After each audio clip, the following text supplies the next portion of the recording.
Soyons honnêtes maintenant, combien de fois est-ce que tu t'es mis au sport, t'es allé à la salle pendant quelques semaines et après t'as complètement tout arrêté du jour au lendemain? Franchement, t'es pas le seul, moi j'en fais aussi partie. J'ai vraiment passé la moitié de ma vie à avoir cette relation entre l'amour et la haine avec le sport où j'arrivais pas à être consistante et à avoir une activité physique régulière. Soit j'étais hyper sportive, soit j'étais complètement tout le temps dans le canapé. Et aujourd'hui, je pense que j'ai trouvé la solution, c'est pour ça que je veux absolument te la donner à toi aussi et te montrer comment j'ai réussi à passer de ça à ça vraiment hyper simplement. Et si je peux le faire, tu peux le faire. Donc déjà, mon premier conseil, ce serait de trouver ton pourquoi. Et attention, c'est hyper important. Parce que j'arrivais pas à trouver quelque chose qui me motivait suffisamment. Me dire, ok, je vais être en bonne santé, ou je fais ça pour vivre plus longtemps. Oui, mais c'est aussi pour ça que j'ai continué à fumer des clopes aussi longtemps. C'est que, je sais pas, ça fonctionne pas, c'est pas tangible pour moi. Et je peux comprendre que pour certaines personnes, ça le soit. Pour moi, pas du tout. Donc ce que j'ai fait, c'est que je me suis inscrite à un triathlon. Point à la ligne. Je fumais, je buvais, je sortais, je me suis mise à un triathlon 6 mois plus tard et vous inquiétez pas que j'allais pas ne pas aller au triathlon parce que mon ego évidemment est comme ça, ma condition physique elle était comme ça. Donc je me suis dit ok maintenant il faut que je me prenne en main et je l'ai un peu fait, un peu à reculons et en fait le jour de mon triathlon, je me suis pris une claque de la vie dans la gueule. C'est-à-dire que j'ai vraiment pas vraiment kiffé, non pas le triathlon, mais juste mon corps se battait contre moi, c'était vraiment hyper désagréable et je me suis dit mais comment est-ce que à 23 ans j'en suis arrivée là? Comment c'est possible? Comment est-ce que je peux même pas courir 5 km sans être au bout de ma vie, sans avoir la gorge qui siffle en respirant? Et je me suis dit ok, plus jamais, je me réinscris à un triathlon avec une distance plus longue et je me dis cette fois-ci vraiment j'y mets du mien, j'arrête de fumer, je fais attention à ce que je mange, j'ai un bon équilibre et là en fait mon pourquoi a vraiment réussi à changer non seulement une partie de mon année parce que après le triathlon le premier je suis retournée un peu à ma vie pas hyper saine mais après je me suis remis la même marque et cette fois-ci j'ai vraiment déjà compris mes erreurs du passé et j'ai pu les appliquer à cette année-là et après j'ai vraiment eu envie de continuer à me dépasser, m'inscrire à d'autres events, découvrir d'autres sports et c'est comme ça en fait que ça a fait un effet boule de neige. Donc trouve ton pourquoi, qu'est-ce qui te motive toi, qu'est-ce qui t'oblige un peu à te prendre en main et te responsabiliser et ça va être beaucoup plus facile. Après je te conseille aussi de créer des choses qui sont non négociables. C'est-à-dire que tu dois faire ça absolument. Moi, ce que je fais, c'est que je me dis, je fais du 80-20, donc 80% de temps où j'essaie d'avoir un mode de vie sain, et après 20% où je m'autorise, voilà, des petites bêtises, ou je sais pas, de se mettre une énorme murge, d'aller manger McDo, enfin bref, peu importe. Et ça, tu peux le faire en fonction de tes semaines, en fonction de tes mois, ce que tu veux, en fonction de ton année même si tu veux. Et voilà, juste te dire c'est non négociable. Et tu peux faire ça aussi en te disant ok, pour chaque semaine de sport, je veux mettre une séance de cardio et au moins une séance de renforcement musculaire. Et comme ça, je te jure que tu peux avancer beaucoup plus facilement parce qu'en fait, tu as des points dans le temps. Et en fait, c'est souvent ça que j'ai remarqué, c'est que si tu mets pas des points dans le temps, t'as tendance à pas réaliser que déjà de 1 le temps il passe, mais surtout tu sais pas où tu vas. Faut avoir vraiment une vision et je te jure que ça change tout. Moi ce que je te conseille, c'est de peut-être même l'écrire sur un carnet. Moi je sais que j'aime tout écrire, je me fais des plans,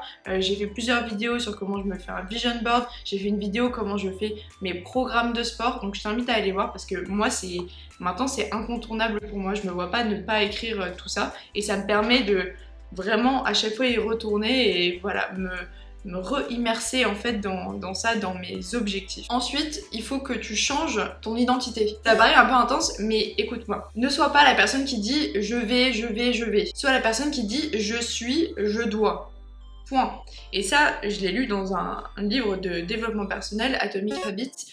J'en parle dans une autre vidéo encore, mais ce livre est incroyable si tu as envie de changer tes habitudes. Prenons l'exemple de la cigarette. Si tu as envie d'arrêter de fumer, quand on te propose une clope, tu vas dire j'ai arrêté de fumer. Tandis que la façon de se convaincre, parce que le cerveau c'est un outil puissant, c'est de dire je ne fume pas, je ne suis pas un fumeur. Et tu vois, rien que ça, dans ce changement d'identité, juste avec des mots, ça peut entraîner pas mal de choses. Et aussi, j'aimerais vraiment mettre l'accent sur le fait qu'il faut arrêter de se trouver des excuses. Il faut vraiment arrêter, il faut se responsabiliser. Et moi, c'est quelque chose, j'étais vraiment très forte à me donner des excuses. Hein. Il y a le travail, j'ai pas le temps, j'ai la chaîne YouTube, j'ai le truc, j'ai le nanana. Bah oui, mais sauf que si on continue comme ça, on n'aura jamais le temps. Le temps, tu te le crées. C'est simple. Je sais qu'il y a des gens qui ont des horaires beaucoup plus difficiles, des calendriers beaucoup moins flexibles, qui ont des enfants et tout. Par exemple, un petit truc qui pourrait être fun, c'est tu vois le nombre d'heures que tu passes sur ton téléphone, donc en temps d'écran, et tu rattrapes ce nombre d'heures en faisant du sport la semaine d'après. Voilà, juste essayer de rendre un peu le truc un peu plus fun, vraiment essayer de te convaincre son cerveau d'avoir cette discipline, parce que la discipline c'est simple, hein, une situation que j'ai lue et qui s'applique vraiment et à laquelle je crois énormément, c'est que la discipline c'est la plus haute forme d'amour propre. Vous pouvez vraiment faire la différence juste en commençant par 1%. Et en fait, j'en viens à mon prochain point en vous parlant du 1%, c'est que votre routine d'exercice, elle n'a pas besoin d'être hyper assidue non plus, d'être hyper carré, hyper strict. Essayez de faire quelque chose qui vous plaît.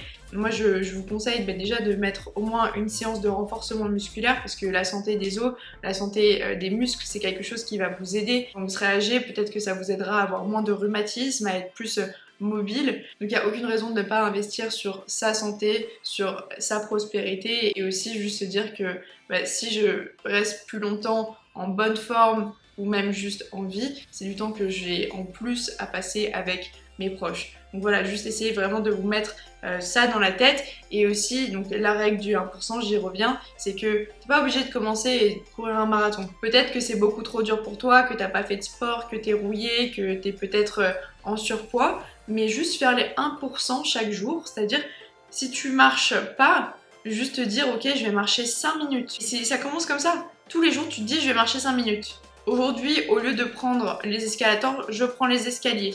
Et juste 1% plus 1% plus 1% à la longue, ça fait vraiment la différence. Mais par contre, à l'inverse, si tu fais 1% de moins tous les jours, peut-être que tu le remarqueras pas, mais par contre, ça a tout autant d'effet qu'un pourcent positif. Donc il faut juste faire cet effort conscient pour savoir où est-ce qu'on met son 1%. Après, je vous conseille aussi d'apprendre à vous connaître. Donc par exemple, il y a des salles qui offrent des cours de sport sans coût supplémentaire sur l'abonnement. Donc vous pouvez essayer ça. Est-ce que vous avez besoin d'être en groupe? Est-ce que vous avez besoin d'être seul? Est-ce que vous avez besoin de musique, être à l'intérieur, être dehors? Enfin, vraiment, ça dépend et personne n'est pareil. Et moi je sais que avant je faisais pas mal de sport à l'intérieur, maintenant j'ai un peu plus de mal et c'est juste quelque chose qui évolue. Je sais que j'ai fait beaucoup de muscu pendant un temps, mais juste à la fin j'en avais marre. Donc j'ai un peu changé, j'ai changé les exercices, j'ai fait des trucs un peu plus fonctionnels et je sais qu'au début ça peut être difficile de commencer. Je vous invite vraiment à aller voir ma vidéo sur comment se faire un programme, parce que je vous donne aussi un site internet qui a des programmes de muscu selon vos envies, et aussi qu'il y a des vidéos pour chaque exercice. Comme ça, si vous êtes nouveau à la salle, que vous avez un peu cette petite pression de je sais pas comment faire, vous savez comment les machines marchent en ayant regardé ces vidéos avant. Aussi, je vous conseille, si vous allez à la salle, quand même de demander aux personnes de l'accueil de vous montrer au moins une première fois, parce que je sais que ça peut être intimidant, mais vous inquiétez pas, franchement, on a tous commencé comme ça. Et moi, franchement, quand je vois des gens qui sont pas à l'aise ou qui débutent seulement ou qui sont avec donc les gens de l'accueil, je me dis pas ah ouais, lui c'est sûr, il va partir dans 2 semaines. Au contraire, je suis là en mode c'est trop stylé, ça commence comme ça, j'ai commencé comme ça. Ouais, il faut vraiment que les gens fassent plus de sport en général. Il y a vraiment une pandémie d'obésité, en plus avec les réseaux c'est exacerbé, les jeunes ils sortent plus, ils font plus de sport, ils sont plus intéressés. Voilà, il faut vraiment revenir aux bases et je pense que la santé physique c'est clairement la clé de tout, parce que moi c'est un peu aussi comme ça que j'ai commencé à faire du sport, c'est que ça allait pas du tout bien ici. Quand je rentrais du travail, je ramenais mon travail à la maison, j'étais hyper déprimée, j'avais aucune manière d'exprimer ces émotions à part de les recracher sur mon copain ou à mes proches, et du coup vraiment impacter ma vie privée et ma vie sociale. Aujourd'hui le sport ça me permet vraiment voilà, de respirer, de tout sortir et parfois même de me calmer, de me poser, de réfléchir. D'autres fois vraiment de sortir toute la haine que j'ai en moi, d'autres fois de me ressourcer. Enfin vraiment le sport ça peut être adapté à tout. Il y a tout type de pratique et c'est important vraiment de changer, de se connaître parce que sinon c'est aussi facile d'abandonner. Un dernier conseil avant de finir cette vidéo parce que j'ai l'impression que je parle trop, c'est qu'il faut vraiment que vous vous y intéressiez. Je trouve que si tu sais pas trop ce que tu fais, déjà de 1 c'est hyper facile de te blesser, moi je me suis blessée plusieurs fois, hein. Vraiment en plus bêtement, mais alors vraiment bêtement, la première fois parce que je faisais un squat avec une barre et des poids comme vous voyez sur les réseaux sociaux, je l'avais mal fait et je me suis défoncé le dos. Donc ça a pris, je sais pas, 2 semaines à partir, c'est parti tout seul, hein, mais voilà quand même, ça m'a empêché de faire du sport pendant un certain temps. Et après, j'avais fait un trop de sport et mon tendon il a lâché pendant que je marchais. Voilà, j'ai passé 3 mois à ne pas pouvoir courir, j'ai passé 1 mois à devoir faire des activités qui ne sollicitaient pas mon pied, j'ai passé 3 mois à porter des baskets non rigides et vraiment pas jolies, même au travail. Donc juste renseignez-vous et je vous jure que si vous commencez à faire attention à comment vous faites les mouvements, à vos progrès, même acheter peut-être une montre, ça pourrait être cool. Je vous jure qu'il y a cette satisfaction parce que si vous êtes persistant, il y aura toujours du progrès. Et surtout si vous commencez, franchement, mais vous allez pas en revenir des changements que vous pouvez faire en quelques mois. Et c'est justement pour les nouveaux ou ceux qui n'ont pas pratiqué depuis longtemps, c'est là où les plus gros changements vont se faire dès le départ et c'est hyper gratifiant. Et si tu vois que tu fais mieux le mouvement, que tu peux porter plus, que tu dures plus longtemps, enfin vraiment c'est vraiment un sentiment incroyable et derrière t'es juste mentalement hyper heureux de ce que tu as fait. Donc j'espère que ça vous sera utile et si vous êtes encore là, ce serait cool que vous vous abonniez. Et sinon, on se retrouve quelque part d'autre sur internet. Bisous!